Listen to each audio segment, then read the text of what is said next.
2.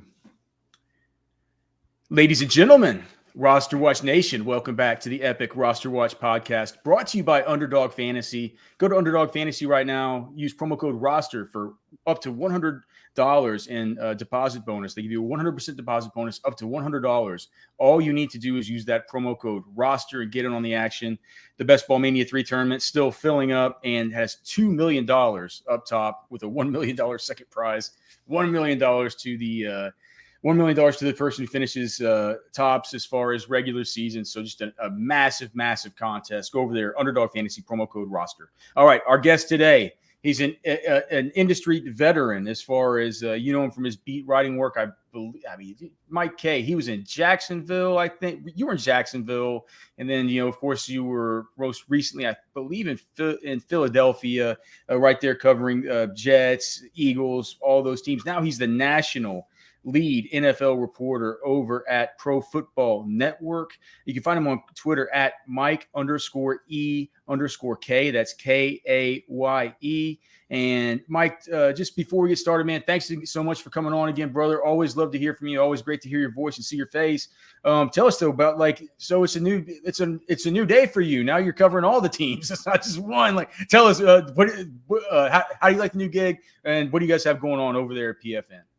I'm loving it. I love Pro Football Network. We are the underdogs who could, I joined right at the NFL Combine. That was my first day, and it's been great. Matt Canada's a brilliant leader. Adam Beasley, Aaron Wilson, myself, heading up that NFL vertical and got some veteran reporters there who've got a lot of beat experience and, we're covering the entire league. Like you said, I'm doing weekly case takes on quarterbacks, a bunch of columns, writing some bigger open-ended stories. I just today, on Tuesday, I published a story about the underdog players from the USFL who there's about 40 of them. And it's been a spring league success story because a lot of these guys do have shots at the roster, told a bunch of their stories. And then we have PFN Pass, which has a really cool fantasy toolkit where it can help you win your league for several years as opposed to just this year. So, we got a lot going on at PFN, man. It's been a fun ride so far. Well, I was telling you before we got on, it's cool to see guys beat writers as fantasy guys, there are beat writers who you learn to trust and beat writers who you learn to think like, man, they don't really get it as far as what we're looking for here. It seems like just before I ask you about any of your other questions, just whenever you were a beat writer, right? There are some who are very team centric who talk up these players who aren't ever going to be of any interest to anybody and as far as the national scope of things. You hear about some dude in Minnesota and he's talking about, Chad Beebe or something. I guess Chad Beebe's now with the Texans, but you know what I'm saying? Like it's, this guy's had a huge camp. He's been great, like all this stuff. And we're left to sort of decipher, nationally, does this really mean something to us? Or does this mean just something to all the super hardcore fans in that beat writer's city where he's just trying to bring the minutia of everything regarding the team? And now here we are just kind of extrapolating that into, our consciousness, what we need to know. How do you balance that? Whenever you were beat writing, were you writing for the broader audience or were you writing just for that hyper local audience? You got to write for both. A good beat writer covers all 1 through 53. You have to. That's how you guys know in advance of, hey, if there's a major injury, can this guy play, right? And so I think you've got to find that balance. I mean, quarterbacks are king when you're covering anything in the NFL, and it all trickles down from there. Sometimes you want to tell like a really good human interest story. Those are normally at the bottom of the roster. But as far as hyping up guys who probably won't get very many touches, you've got to be aware of that. That is part of your job because the betting industry and the fantasy industry have become so polarizing and so heavy, like you said, and obviously your show caters to a hardcore audience that's not necessarily rooting for maybe a team individually, but for players who could be sleepers, guys who are on the come up. But also, you got to know if Christian McCaffrey is going to touch the ball, 40 times. Oh, There's stuff like that. So you have to be conscious of of everybody. Really, your audience is everyone.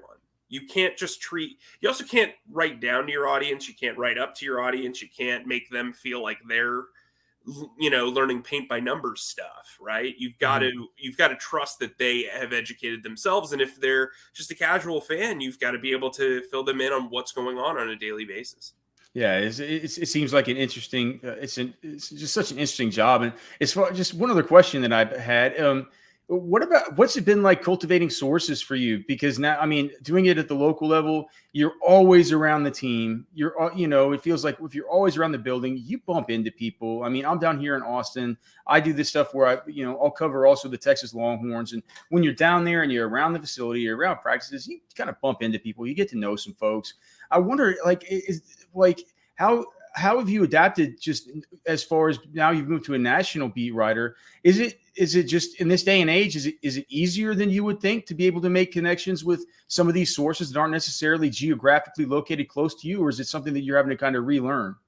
Well, I think the pandemic changed a lot of things. I think the pandemic exposed a lot of lazy national writers and lazy beat writers because they didn't pick up the phone, right? Like if you just depend on the locker room or bumping into somebody at a big event, then you're really not, you're not, everybody can do that, right? You're not separating yourself. And so I think from a cultivating source standpoint, you've got to put yourself out there. You've got to network. This is a relationship business, and it's difficult. It's very difficult. If it wasn't, everyone would do it. Right. No, that's the thing. It's like, to me, it's, people think about being like the national beat writers being maybe one of these easy jobs. I'm just like, dude, if you've had a sales job where you got to make a bunch of phone calls and do stuff like that, or take some no's or stuff, it's like, to be able to get to be one of the Adam Schefters or something like that, man, you take a lot of no's sort of on the way up. So we do appreciate everything you do, Mike. And thank you for giving us some of that insight into sort of the way that you guys think to help us sort of decode what it is that we can use. And I know that you have a bunch of stuff that's useful because like us, you have been on your own sort of training camp tour. Mm-hmm. And so we're interested in getting all the news that we can from training camps. So you've been to Baltimore, you've been to the Washington, you've been with the Jets, you've been with Philly, you've been with the New York Giants. I just maybe want to ask you just right off the bat, I'd like to ask you just your one biggest fantasy related takeaway from each one of those teams that you've been at camps, you've been around there talking to folks. Maybe we could start with the Jets.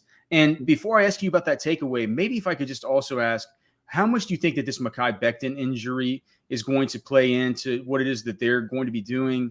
Because to me, I've been always wondering, like, why do Jets fans not love Mekhi Becton? Like, why is it that people have always seemed like it always feels like people are walking on pins and needles around saying that this guy's awesome. Whenever we'd seen reps out of him that were just completely out of this world before. Was it just people who were worried that this was going to happen with a re-injury, stuff like that? How do you think that that's going to affect the Jets? And then, of course, I'll ask you about the fantasy stuff. But I guess the Mekhi Becton with the news that it looks like he's going to miss the whole season now that came out this morning.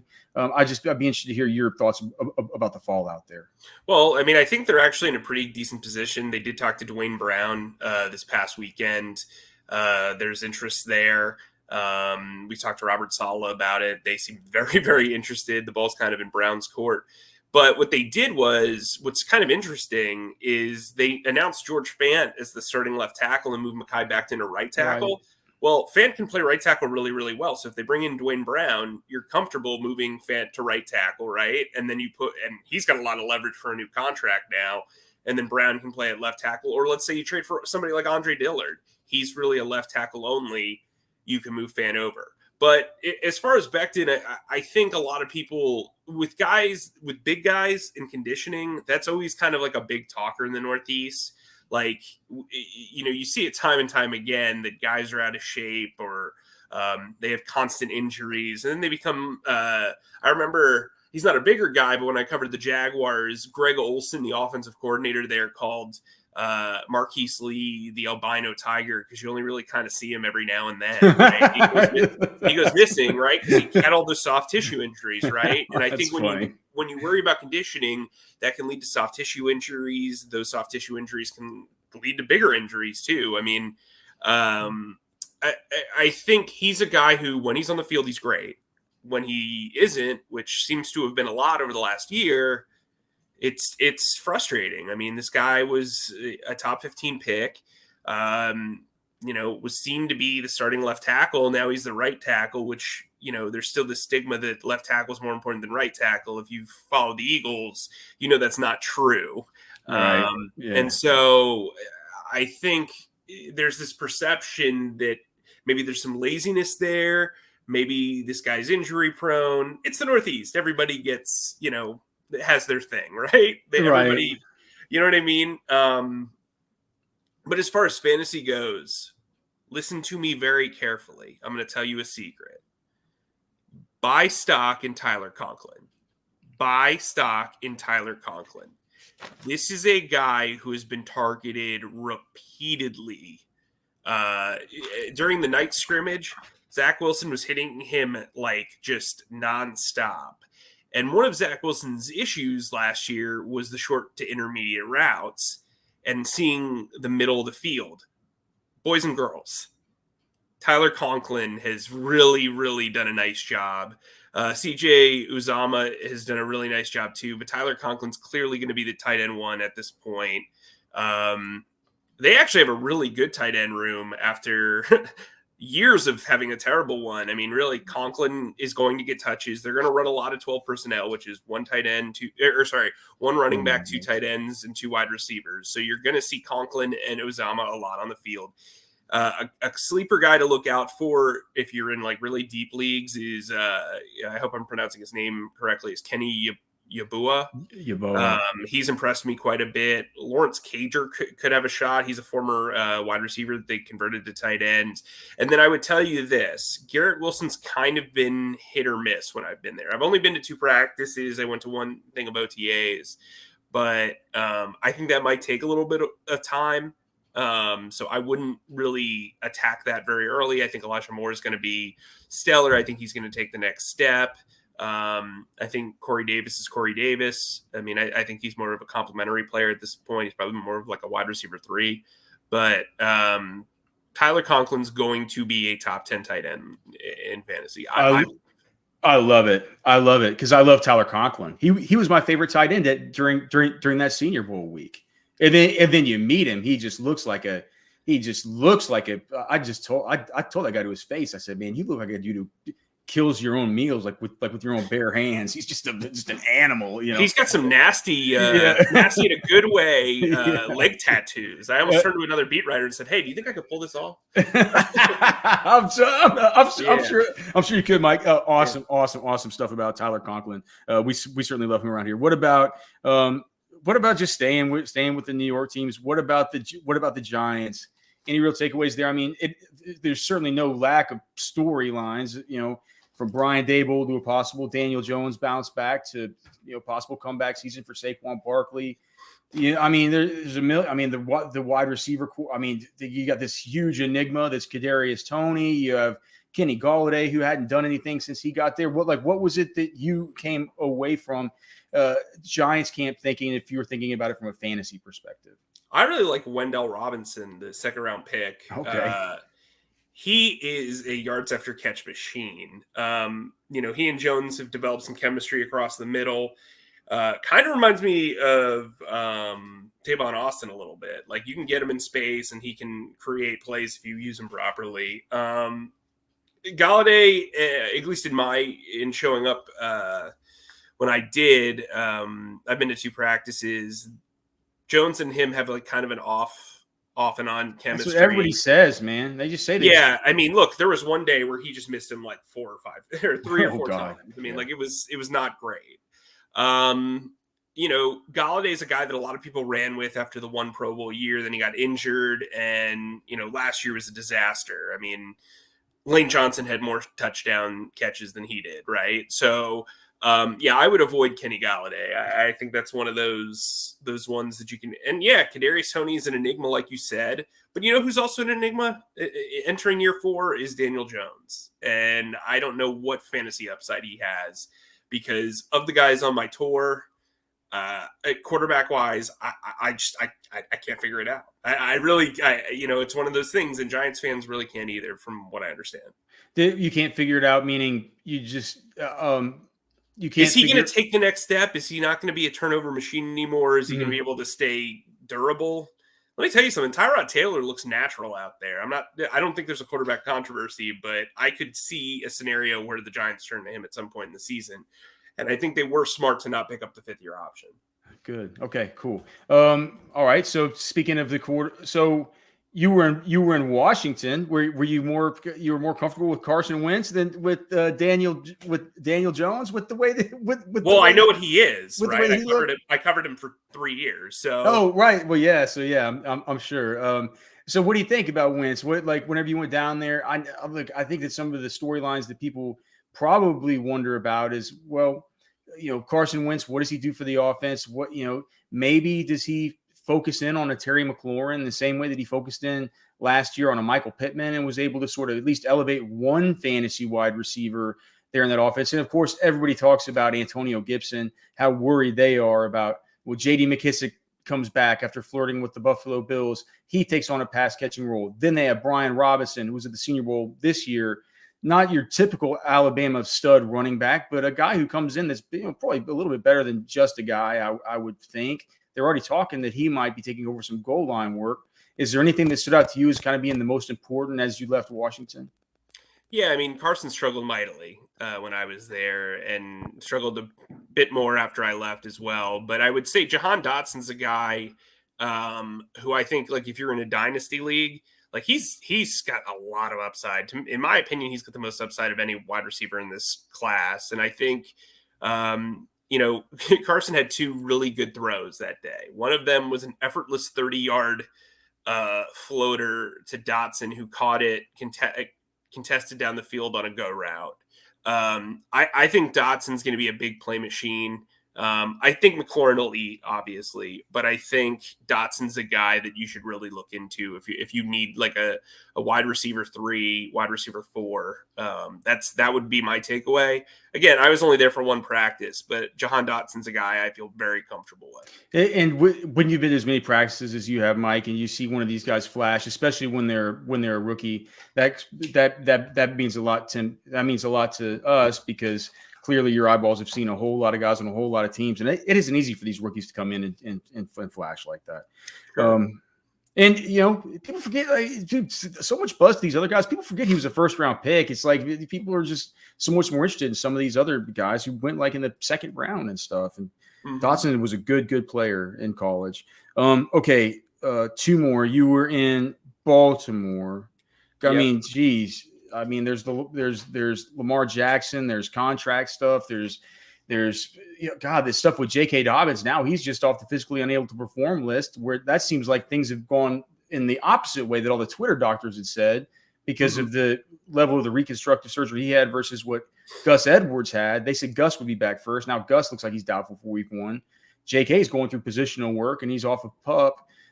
There's all the Rashad Bateman talk. Is there anything that you kind of came away from there that sort of highlights what you would think from your time in Baltimore from a fantasy perspective? Yeah, so I was there the first day of camp because of those contract issues, so I wanted to get some answers. But let me tell you something. Lamar Jackson, of anybody, looked the best. It was not even close. His ability to throw downfield looks improved. He's more muscular. I think he'll be more durable this season. I was really impressed by his accuracy, especially downfield. Devin Duvernay is a guy that I really, really like. I know everybody's talking about Rashad Bateman and James Proch. Is that how you James? It's James Prochet. Yeah, Prochet. Okay, cool. Yeah, I Devin Duvernay is a guy to me that is going to be a downfield threat. He's going to be a guy that they set up for yards after the catch. I don't know if he's like a wide receiver 1 through 3, but he's a guy that if you play in a league where it's very deep wide receivers, he's very intriguing to me. Obviously, he's got the special teams upside, but the 2 guys that I came away extremely impressed by, I mean, obviously it was just the first practice at camp, is Lamar and Duvernay. People down here in Texas are going to become Ravens fans, because now they got Justin Tucker long-term. They got Devin Duvernay, who was just an absolute high school track and football phenom here. Of course, he played at UT, and then James Prochet was another Texas high school phenom that came out of SMU, and a dude who had a really good Senior Bowl as well. So definitely interested to hear that from you on Devin Duvernay. People forget Devin, Pro Bowler Devin Duvernay, by the way.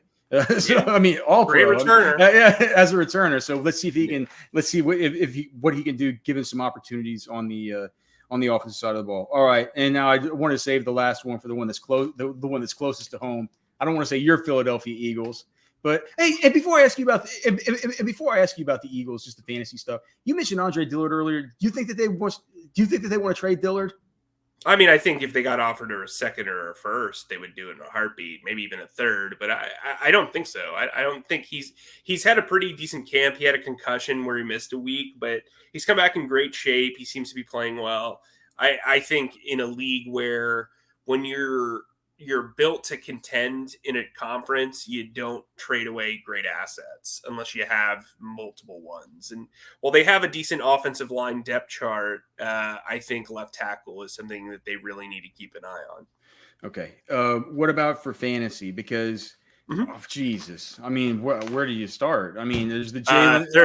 I mean, I don't even know. I mean, you got Miles Sanders saying don't draft any of us in fantasy. You got all the Kenny Gainwell hype. I think you got is that a picture of Kenny Gainwell back behind you? I can't that's really Boston tell. Scott. That's from I can't story tell. ended, Okay, 3 years ago. So but, I mean, I don't know. AJ Brown. The only place to start, I got to tell you, is AJ Brown.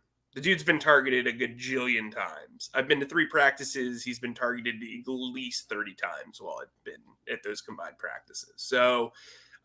Listen, the chemistry between he and Jalen Hurts is terrific. Jalen Hurts is throwing the ball deep a little bit more. I think his accuracy and efficiency over the middle of the field has improved. AJ Brown moving to the X receiver spot. He's getting open with regularity. He's a guy who can take contact at the line. But what that opens up is the Z position for Devontae Smith, who's already an incredible route runner. But having that extra space allows him to avoid contact at the line. And I think that's going to help him get open pretty considerably. I think this duo is very, very good. And then you have Quez Watkins in the slot, and he's a guy that they really, really like as a burner who can get in between the seams and make plays down the field. So I think you don't want to buy stock in the running backs. I would agree with Miles Sanders. But you do want to buy stock in those 3 wide receivers. And I think, look, Jalen Hurts, I think, is going through the next maturation of his game. He's got tons to work on. He's holding the ball for way too long. But I think that having AJ Brown to me is a quarterback maker, right? He made Ryan Tannehill look very, very good. He's best friends on and off the field with Jalen Hurts. And Jalen's looking for him quite a bit. So I think AJ Brown is going to have a great impact on Devontae Smith. I think he's going to have a great impact on Jalen Hurts. And I think Quez Watkins is going to eat down below. Dallas Goedert's a little bit of a touch and go thing because they want to be an 11 personnel offense where it's 1 running back, 1 tight end, and then 3 wide receivers. But where does Goddard fit in that pecking order? Because you have a former first round pick in Devontae Smith, who's going to get open with regularity at the Z spot. He's also going to play in the slot. You also have AJ Brown, who can get off press coverage and get open on slant routes and go routes pretty easily. He's proven that against James Bradbury and Darius Slay, 2 of the top, 15 corners in the league. Yeah. And so I think when you look at that, you wonder when's Dallas Goedert going to eat. And I think he'll be a very big red zone target.